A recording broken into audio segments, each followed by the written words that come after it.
Hello everyone, I hope you're having a good holiday. Originally I was planning on doing a holiday movie review like I did last year with Nestor the Long-Eared Christmas Donkey, but then something kind of happened. Instead, I've decided to tell you about someone, a specific person who has touched my life, and he's essentially as close to a Santa-esque person that you could really get. This man is named George Perez, one of the most prolific comic book artists of all time. As you can tell, I am a fan of the new Teen Titans that him and Marv Wolfman created back in the 80s. I didn't grow up in the 80s, but I had vicariously seen the Teen Titans cartoon show. And through that, having found out that they were based off of comics, I started reading the comics. And I loved them so much. It was the first time I read something where it felt like I identified with the teenage perspective. I identified with what it was to not be seen. The sidekick characters were experiencing, like Robin or Kid Flash or Speedy. And through these comics, I got to experience fun adventures, and through George's amazing artwork, I noticed things that I never really thought about. His art was just always so uniquely simple. It was just the right amount of detail. When artists like Alex Ross, Junji Ito, or Brian Bolland put in so much detail into their work, you start losing a little bit of sense of realism. We all know, reading a comic book or seeing a movie, that there's a third perspective of things. The audience reacting to the visual. And George understood that. He understood that you don't need to finite every single fraction of every single detail. His biggest strength was always making each character identifiable, yet simplistic. Perfect examples is his and Marv's magnum opus, which is Crisis on Infinite Earths, which was the first crossover series to perfectly capture the spirit of what is a multiverse. Taking all of these characters from the 60s, 40s, 50s, 80s, 70s, all of them, and combining them into one story and making it so cohesive that it did not change its perspective, was so revolutionary that everyone could connect with it. And every crossover series has tried capturing and has never been able to do so. Why? Well, because it just simply was a great story. It just simply was beautiful artwork with a simple story. All of these characters having one common theme: the fear of the end. A reality that we all can appreciate. Now, why am I bringing George up? Well, a few weeks ago, he had gone on Facebook and he told the people that followed him, his friends, and his family who didn't know, he was suffering from stage 3 cancer.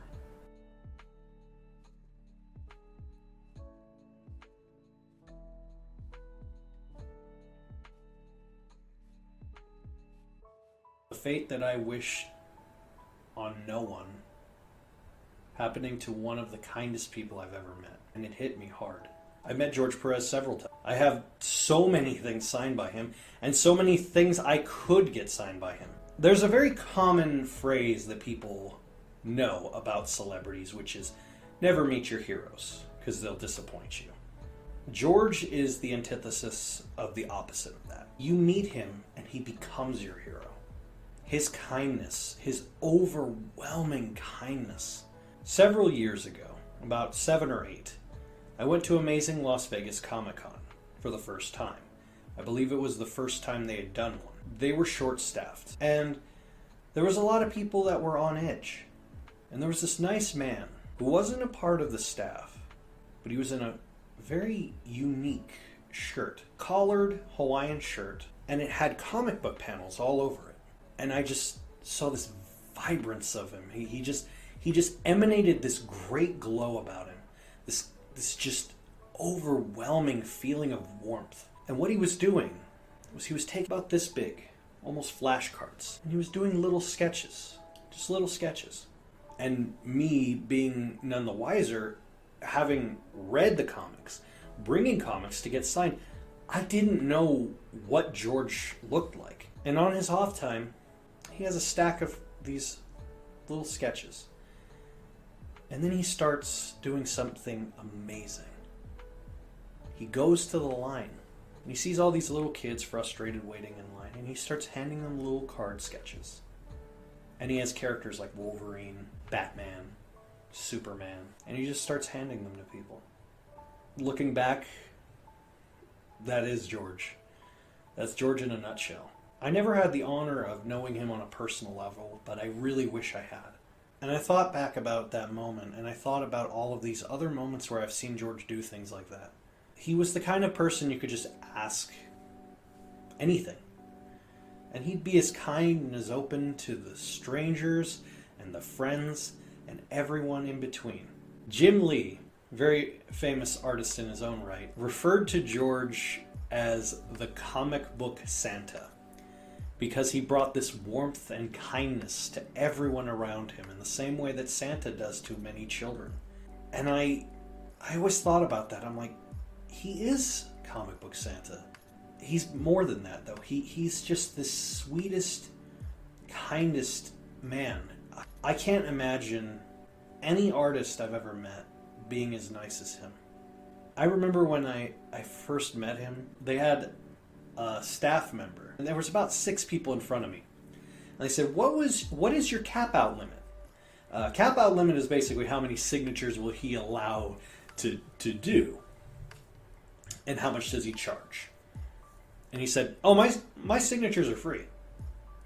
I don't care.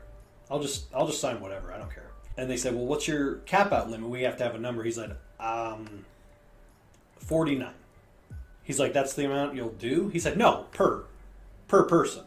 Like, that's the max I'll sign, 49. But if they want me to draw a sketch, I'll just do it for 40.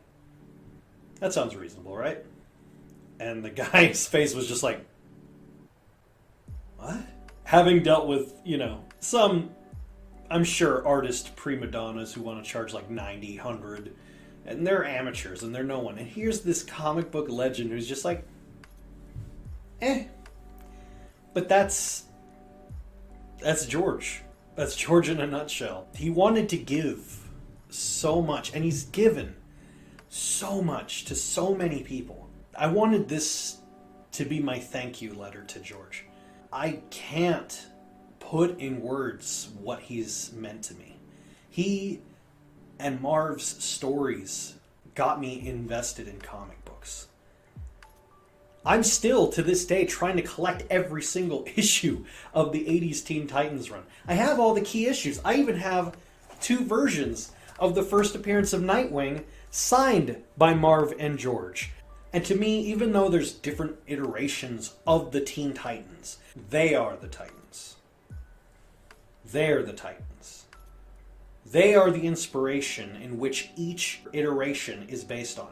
And not just his iteration of the Teen Titans. His iteration of Wonder Woman is what the movies, what the shows, what the cartoons, all of the iterations of Wonder Woman, he created them. He, George Perez, it's even called the Perez run of Wonder Woman, is what created and defined Diana Prince as being this inspiration of hope for women. And his version of Crisis in Infinite Earths, his version of Infinity Gauntlet, his version of every single major thing that he's worked on. He killed off the Flash, he killed off Supergirl, he reinvigorated these concepts of the multiverse, he changed comic book landscapes, he was the first great artist to combine the visual of hundreds of characters in one visual perspective that each version copies but can never quite define in the way that he did. All of that aside, every accomplishment, every award, and every single comic he's ever done, he was always the kindest person. Every artist, every writer I've ever met that has worked in comics, and I've met a lot, has never said a bad thing about George. They may have different opinions on different artists or different writers, but no one has ever said a bad thing about George. Because George is one of those people, through sadness, through animosity or anger or negativity in the world, he's just kind. He's hopeful. He's just sweet to everyone. His smile just makes me smile. He really is comic book Santa. I hope one day he watches this. I hope everyone watching this takes a little bit from how George is and just is kind, is hopeful, and is more like George. Thank you, George. Hope you have a happy holiday. Thanks again.